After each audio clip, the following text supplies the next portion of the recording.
Excelso é Deus sobre as nações, e sua glória sobre os céus.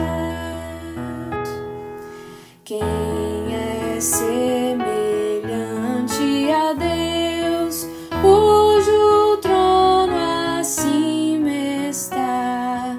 Deus que se volta para ver tudo que passa em terra e céus.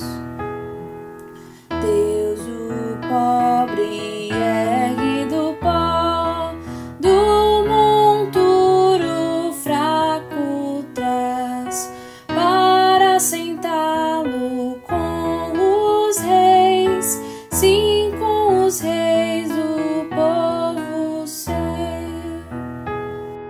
Faz a estéril conceber